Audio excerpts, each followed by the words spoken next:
Welcome to Lakshmi food. સ્વાગત છે તમારું મારી યુટ્યુબ ચેનલમાં. તો ચાલો, આપણા ઘરે ક્યારેક પ્રસંગો હોય, કોઈ મહેમાન આવે ત્યારે સૌથી પહેલાં આપણે ફરસાણ લાવવાની ઈચ્છા થતી હોય છે. અને એમાં પણ સૌથી વધારે બધાના મોસ્ટ ફેવરેટ એવરગ્રીન એવા સરસ મજાના નાયલોન ખમણ. તો નાયલોન ખમણ આપણે બજારમાંથી લાવીને તો ઘણી વખત ખાતા હોઈએ છીએ, પણ આજે આપણે નાયલોન ખમણ ઘરે બનાવવાના છીએ. તો એકદમ સરસ પોચા, જાળીદાર અને એકદમ સોફ્ટ એવા નાયલોન ખમણ બનાવવા માટે તમે મારી વિડીયોમાં લાસ્ટ સુધી બને રહેજો અને દરેક ટ્રીકને ફોલો કરજો, એટલે તમારા પણ નાયલોન ખમણ સરસ બનવાના છે. આપણે અહીંયા ઘરમાં રહેલી એક વાટકીનું માપ સેટ કરી લેવાનું છે. 2 વાટકી મેં અહીંયા ચણાનો લોટ લીધેલો છે. આપણે જે ઝીણો લોટ આવે એ જ લેવાનો છે. 1 વાટકી મેં પાણી લીધેલું છે. અડધી ચમચી હળદર, ટેસ્ટ પ્રમાણે મીઠું, 1 ચમચી ખાવાનો સોડા, ચપટી હિંગ, 1 ચમચી લીંબુના ફૂલ લઈ લીધેલા છે અને 4 ચમચી મેં અહીંયા ખાંડ લીધેલી છે અને 4 ચમચી તેલ લઈ લીધેલું છે. હવે બધી જ વસ્તુનો ઉપયોગ કરી અને સૌથી પહેલાં આપણે એનું બેટર બનાવી લેવાનું છે. તો નાયલોન ખમણનું બેટર બનાવવા માટે મિક્સર જારની અંદર આપણે સૌથી પહેલાં જે 1 વાટકી પાણી લીધેલું છે એમાં એડ કરી લેવાનું છે. એની અંદર આપણે ખાંડ એડ કરી દઈશું. બધી જ વસ્તુ જે મેં લીધેલી છે એકદમ સમપ્રમાણ લીધેલી છે, પણ આમાંથી તમને કોઈ ટેસ્ટ વધારે કે ઓછો પસંદ હોય તો તમે એને વધારે કે ઓછું કરી શકો છો, અને ના પસંદ હોય તો તમે સ્કીપ પણ કરી શકો છો. પણ આમાંથી કોઈ પણ વસ્તુ એવી નથી કે જે તમે ના નાખો તો પણ ચાલી જાય. દરેક વસ્તુ આમાં નાખવી ફરજિયાત છે, એટલે આટલી વસ્તુ તો તમારે કમ્પલસરી આમાં એડ કરવાની છે, તો જ તમારા નાયલોન ખમણ સારા બનશે, નહીં તો તમને ટેસ્ટ સારો નહીં આવે. બધી જ વસ્તુ પાણીમાં એડ કરી પછી લાસ્ટમાં આપણે 2 વાટકી જે લોટ લીધેલો છે એને ચાળી અને મેં લીધેલો છે એ નાખી અને મિક્સરનું ઢાંકણ બંધ કરી અને આપણે 1 થી 1.5 મિનિટ સુધી ચલાવતા જઈ અને સરસ સ્મૂથ બેટર આપણે બનાવી લેવાનું છે. એની અંદર લમ્સ કે ગાંઠા ના રહે એટલા માટે આપણે મિક્સરની અંદર બનાવતા હોઈએ છીએ. તમે આની અંદર એક તપેલીમાં લઈને બ્લેન્ડર મારી દો તો પણ ચાલે, અને વિસ્કરની મદદથી કે ચમચાની મદદથી સતત ચલાવ્યા કરીને તમે આ બેટર બનાવી દો તો પણ ચાલે છે, પણ મિક્સરની અંદર આપણે બનાવશું તો આપણને ઇઝી રહેશે એટલા માટે. હવે એક મોટી તપેલીની અંદર ઊંડી તપેલી કે ઊંડું વાસણ આપણે લઈ લેવાનું છે, અને મોટું વાસણ લેવાનું છે, કેમ કે એની અંદર હજી આપણે સોડા નાખશું એટલે આપણું બધું જ આખું બેટર ઉપર આવી જાય છે.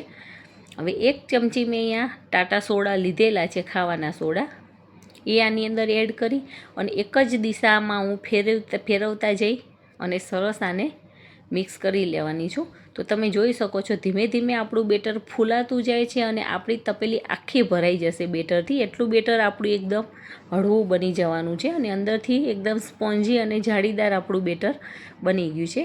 હવે આપણે જે કેક બનાવવાનું મોલ્ડ આવે છે એ મોલ્ડનો મેં અહીંયા ઉપયોગ કરેલો છે. તમારી પાસે આ ટાઈપનો કોઈ ડબ્બો હોય કે આવું કોઈ પોળું વાસણ હોય, તપેલી કે એવું, તો એની અંદર પણ તમે આ ખમણ બનાવી શકો છો. તો આની અંદર મેં થોડુંક તેલ નાખી અને બધી બાજુએથી સરસ ગ્રીસ કરી લીધેલું છે, અને મારી પાસે આવું મોલ્ડ છે એટલે ખમણ બનાવવા માટે મેં આ મોલ્ડનો ઉપયોગ કરેલો છે. જો તમારી પાસે ના હોય તો તમે પ્લેટની અંદર પણ નાખીને કરી શકો છો, પણ એ પ્લેટની અંદર આપણે થોડાક ખમણ પાતળા બને છે, અને આ તો આપણે બજારમાંથી લાવ્યા એવા જાડા સરસ જાળીદાર બનીને તૈયાર થાય છે, એટલા માટે મેં આવી રીતે મોલ્ડનો ઉપયોગ કરેલો છે. તો સોડા નાખ્યા પછી આપણે આને સતત આવી રીતે ચલાવવાનું છે, જેથી કરીને બધા સોડા આપણા બેટરની અંદર ભળી જાય. હવે આપણે મોલ્ડની અંદર ખીરાને એડ કરી લેવાનું છે. મેં આવી રીતે 2 ડબ્બા ભરી અને ખમણ બનાવેલું છે. આપણે જે માપથી બનાવીએ છીએ એમાં આ સાઈઝના 2 ડબ્બા આપણા ભરાય છે. 2 મોલ્ડ ભરીને આપણે ખમણ બનાવેલું છે. આમાંથી તમે આરામથી 3 થી 4 વ્યક્તિ ખાઈ શકો છો. હવે એક બાજુએ મેં એક કડાઈની અંદર પાણીને ગરમ કરવા મૂકી દીધું છે, ને એની અંદર આવી રીતનો કાંઠીલો મૂકી દીધેલો છે. પાણી એકદમ સરસ ગરમ થઈ જાય પછી આપણે આ મોલ્ડને આમાં મૂકી દેવાનું છે અને ઢાંકણ ઢાંકી અને આને કમ્પ્લીટ 15 થી 20 મિનિટ સુધી આપણે આ ખમણને પાકવા દેવાના છે. ગેસની ફ્લેમને મીડિયમ રાખવાની છે. હાઈ ગેસની ફ્લેમ ઉપર નથી પકાવવાનું. એક વાતનું ખાસ ધ્યાન રાખવાનું છે. અને ગેસની ફ્લેમ એકદમ સ્લો પણ નથી રાખવાની. સ્લો ટુ મીડિયમ ગેસની ફ્લેમ ઉપર જ આપણે આ પ્રોસેસ કરી લેવાની છે. 15 થી 17 મિનિટ પછી મેં અંદર ચાકુ નાખી અને આવી રીતે ટ્રાય કરેલો છે, મતલબ ચેક કરેલું છે. તો આપણું ચપ્પુ એકદમ સાફ નીકળે છે, એનો મતલબ આપણા ખમણ બનીને તૈયાર થઈ ગયા છે. તો ગેસની ફ્લેમ બંધ કરી અને આપણે આ મોલ્ડને આવી રીતે બહાર કાઢી લેવાનું છે.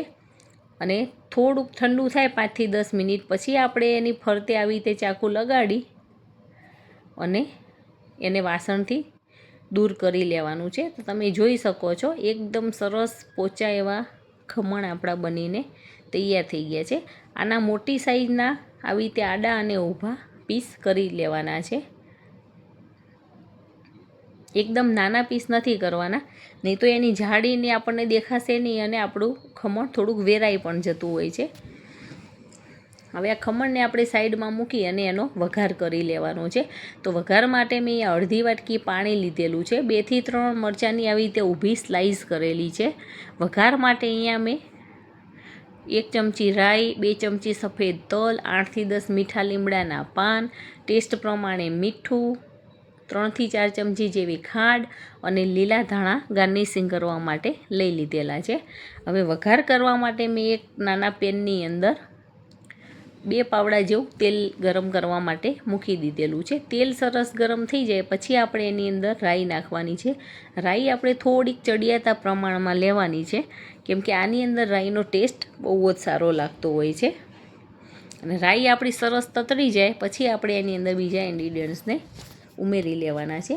જો તમે મારી ચેનલમાં નવા છો તો ચેનલને સબસ્ક્રાઈબ કરી દેજો અને બેલ આઇકોન પ્રેસ કરી દેજો, જેથી કરીને આવનાર તમામ નવી રેસીપીના વિડીયો ફટાફટ તમારી સુધી પહોંચી જાય. અને જો તમને મારો આ વિડીયો પસંદ આવે તો વિડીયોને લાઈક કરજો અને તમારા ગ્રુપમાં ચોક્કસથી શેર કરજો. હવે તલ પણ આપણા સરસ આવી રીતે તતળી ગયા છે. પછી 8 થી 10 મીઠા લીમડાના પાન એડ કરી દેવાના છે. અને આપણે મરચાંની જે લાંબી લાંબી સ્લાઈસ કરેલી છે એ પણ આની અંદર એડ કરી દઈશું. હવે મરચાંની સ્લાઈસ સરસ પાકી જાય એના માટે આપણે એની અંદર ટેસ્ટ પ્રમાણે મીઠું લઈ લીધેલું છે. અને આને પણ સરસ મિક્સ કરી અને 2 થી 3 મિનિટ સુધી મરચાંને એકદમ સ્લો ગેસની ફ્લેમ ઉપર પાકવા દેવાના છે.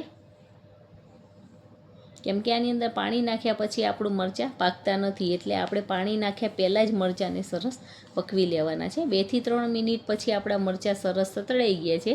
પછી એની અંદર આપણે જે ખાંડ લીધેલી છે એ ખાંડ અને અડધી વાટકી જે પાણી લીધેલું છે એ બંને આમાં એડ કરી દેવાનું છે.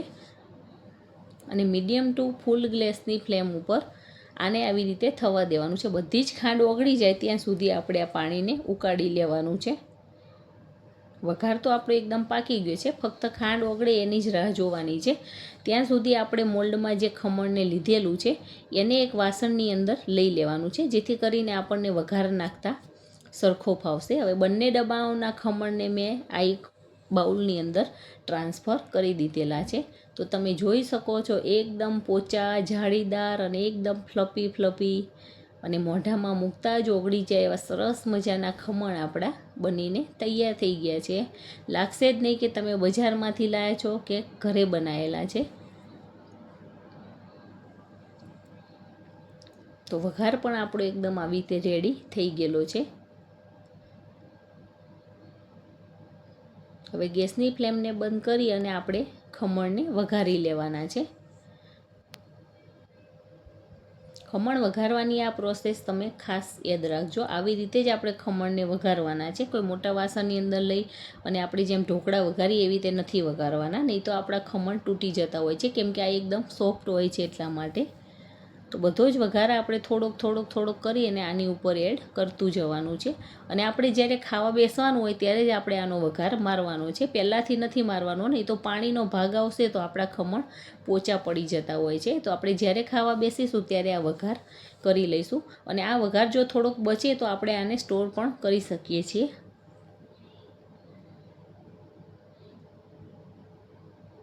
તો જેમ જેમ જરૂરિયાત પડે એમ એમ આપણે આમાં વઘાર એડ કરતું જવાનું છે. અને ઉપરથી લીલા ધાણા નાખી અને આપણે નાયલોન ખમણને સરસ ગાર્નિશ કરી લેવાના છે. તો છે ને એકદમ સરસ, જોતાં જ ખાવાનું મન થઈ જાય એવા નાયલોન ખમણ, એકદમ પોચા, સ્પોન્જી, ખાવામાં એકદમ સોફ્ટ અને જાળીદાર એવા સરસ મજાના ખમણ આપણા બનીને તૈયાર થઈ ગયા છે. તો આ દરેક ટ્રીકને ફોલો કરીને તમે પણ આવી રીતે ખમણ બનાવજો અને કમેન્ટ કરીને મને કહેજો કે તમારા ખમણ કેવા બને છે. અને મારી આ વિડીયો પસંદ આવી તો તમે વિડીયોને લાઈક કરજો અને મને કમેન્ટમાં કહેજો કે મેં આ ખમણ બનાવ્યા એ કેવા બન્યા છે. તો છે ને એકદમ સરસ, આને બનાવતા પણ જરાય વાર નથી લાગતી. તો તમે પણ આવી રીતે બનાવો ને એન્જોય કરો. Thank you.